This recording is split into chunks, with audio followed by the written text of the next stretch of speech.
Now hey guys, welcome back to the channel and another Swiss 001 video. As you can see right now, we are back in X-Plane. Yes, not the Microsoft Flight Simulator today, but that is for a specific reason. As you can see right in front of us, we have a very interesting aircraft. Yeah, very interesting indeed. Now yes, on this channel I have a little series in which I fly the most interesting add-on planes for the X-Plane Flight Simulator and check them out. As you know, there's a lot of people out there that have the capability of developing an add-on plane these days, and they have very interesting ideas, as we can see. Now today we're, by the way, starting not with an actual plane, but with a helicopter. I mean, this is not really a helicopter, is it? It's more of a drone after all. This is actually the Mars helicopter Ingenuity, and there's actually a very interesting story behind this aircraft, which actually does exist like this in real life, I think. Now yes, this aircraft is actually part of the NASA Mars mission that is coming very soon. Actually, this aircraft is to be deployed on Mars in February 2021, which is next year, by the way. And by the way, next year is coming very soon. Yeah, this year has flown by very quickly indeed. Now yes, this aircraft, or perhaps spacecraft, yeah, this thing was built to discover Mars. That does make sense, doesn't it? Let's actually just fly it here on Earth as well, because I guess it can do that. Now yes, this thing here in the flight simulator is controlled as a normal helicopter, which I'm very scared of, because honestly I suck at flying helicopters here in this flight simulator. It is very much different than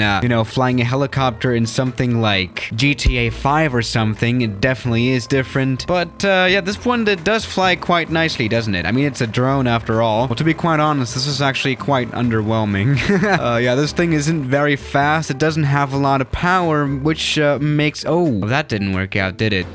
I hope that doesn't happen next year on Mars. At this point, it's not particularly powerful, because on Mars, in order to gain lift, the propeller engine doesn't need as much power as on Earth. The gravity on Mars is way weaker, actually, compared to the Earth's gravity. It's only like 30% of what we have. I think that kind of makes sense, and I think that's a good explanation why this thing doesn't fly as well on Earth as it does on Mars. Well, I hope at least it does fly a little better on Mars than here, because it does really suck here. But yeah, I'm still asking why someone actually developed this aircraft for this flight simulator. Couldn't you have spent your time with other stuff? I mean, it's kind of cool though. I'm not complaining that much. Alright, that is a little bit against science, but alright. I mean, this is kind of cool, and I think in the older versions of X-Plane, you used to actually be able to fly to Mars, which was very interesting as well. And why isn't this plane falling down to Earth like it should do? There we go. That was a vertical speed of 1000 FPM. That's a typical Ryanair landing. Not that much. Okay, now let's actually move on to maybe a different plane, because you know, this one, I mean, it isn't even a plane after all. I've got something called Novi Plano as well. What is that again? I don't even remember. Oh, I think that's the wrong plane I've spawned in here. This is actually a plane that did exist in real life. This was, by the way, the first really big plane. I think it came out in the 40s or something, and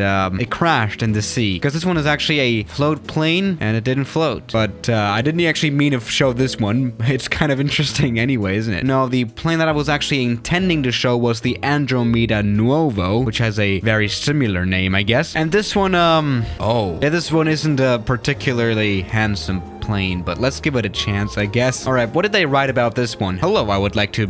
Okay, this one is a jetliner aircraft proposal that derives from the 737 fuselage with different dimensions. Clearly tell that there are some different dimensions. Obviously, it is a proof of elaboration of a model that I don't believe exists in reality. Well, I hope it doesn't, because then it would be goddamn ugly. All right, okay, I guess this plane was created in the COVID-19 crisis, I guess in quarantine or something. Yeah, I'm not an aeronautical designer, so forgive me. Okay, I guess we'll give it a chance anyway. This is a 737, I guess, with different dimensions and a tail landing gear, which is a thing that we've seen in the Concorde before, actually. All right, this plane does not have a lot of engine sound, but let's just try doing the takeoff. Yeah, I guess this tail landing gear prevents us from striking this plane's tail. Oh yeah. There we go. It did come in handy after all. And by the way, this is a very tall landing gear design, which looks super ugly, super weird. Don't do that. There we go. Let's put the gear in. That works, I guess. Now, this doesn't at all look like somewhat close to the 737, if I'm honest. I mean, no, not even the fuselage. This looks more of like a 757 fuselage. It seems very thin, pretty, you know, pretty long.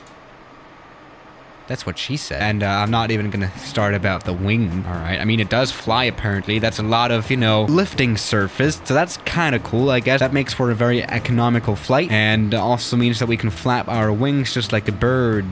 Oh my god. All right. Now, the tail of the aircraft looks very much similar to something like an A320 or, you know, not even a Boeing. Yeah, some kind of Airbus plane. Yeah, maybe an A320 indeed. This is not particularly realistic, is it? But we do have to say it is performing very, very well. I guess it is using the 737 engines, but still it is performing a lot better than the normal 737. I guess thanks to that extra wing surface there. It's not very handsome again, but I mean, I guess it does fly. Something I do want to try out here definitely though is a landing in this plane. Well, it does barely fly at least. All right, so how do you land this plane? I guess we'll just land it like any other plane. What kind of speeds should we be flying this plane at? I don't know. I guess let's just see. Put the landing gear down as well because I've almost forgot about that one. We're a little fast, I guess. Let's just see. Let's just land this plane just nicely.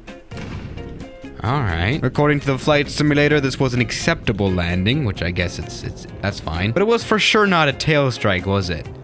There we go. That was not that much of a flare, but this worked out very nicely. No worries at all. All right, I did actually try to make a tail strike, but I did fail totally. Now let's move on to another plane that I found. I mean, we have a hovercraft. Oh, wow, this is actually very nicely detailed, and this is a huge hovercraft. Jesus Christ. Is this a military thing? All right. I mean, welcome to Swiss 001. We're driving around a hovercraft in a flight simulator, and actually, this is very well simulated. This is just how a hovercraft actually goes on ground, doesn't it? I think it even does hover a little bit above the ground, doesn't it? That is just amazing. Yeah, or this was not particularly realistic. All right, it does go on water quite nicely as well. And something that's cool is that it's even got a helipad on it. Now, I downloaded this add-on a while ago, so I don't even know if this one exists in real life, but as far as I remember, this is actually a Russian hovercraft that does exist in real life. Why is it crashing all the time? That's weird. Or at least Russia does make hovercrafts that are this large. So this is interesting. The only thing that this one cannot do is fly, which is unfortunate in a flight simulator. All right, let's just go full power to save ourselves. Yeah, it's we're just falling down to earth at this point. All right. Okay, so that's a hovercraft for you in Flight Simulator X-Plane. I mean, you know, it exists and it's there if you want to. Oh no. All right, now we have a plane that's a little bit, you know, better developed, I would say. All right, this plane is probably developed a little bit too well because I did actually break it. All right, let's try this one again. There we go. Now this is actually a plane that does exist in real life, even though it does look like it's been designed by a 7-year-old. There we go. Let's just take off. This is actually the Heinkel He 162, and it was built in the 1940s, actually. Yeah, this is one of the first jet planes. I think this is still a wooden aircraft, which is a very interesting thing. It does have weapons on it, as you can tell, I guess. Let's maybe deploy them. Can we do that? All right, never mind. Probably it doesn't work. Oh, this is a very interesting plane indeed. As you can see, this is a German aircraft. Achtung, Landeklappen, Brandhahn. Das hier ist die Seitentrimmung. All right, never mind. All right, let's pull the Landeklappen, which by the way is the flaps, and oh wow, they're quite powerful. All right, actually this plane, it does fly quite nice. This was actually built to be a testing plane, and I think we've lost one part of the plane. Yeah, the left winglet actually has come off. That is not good. Oh wow, this plane is actually very realistic. Now the other winglet has come off too, but this plane, it does fly quite nicely, doesn't it? All right, can we get rid of some more parts of the aircraft? I'm just wondering. All right, a bit too much of the aircraft has come off. That's not good. Let's maybe try landing this plane, because this is actually a very interesting plane to fly indeed. For this landing, let's now pull the landing claps. Proper translation. Let's go ahead and get this one landed. Power. We need more power. There we go. Yeah, this is not that much of a glass cockpit that I'm used to. This plane isn't that easy to fly, actually. All right, come on. Now the landing. Oh, this one is Reiner approved. So, yeah, guys, thank you for watching today's video, and I'll see you tomorrow as always. Good night.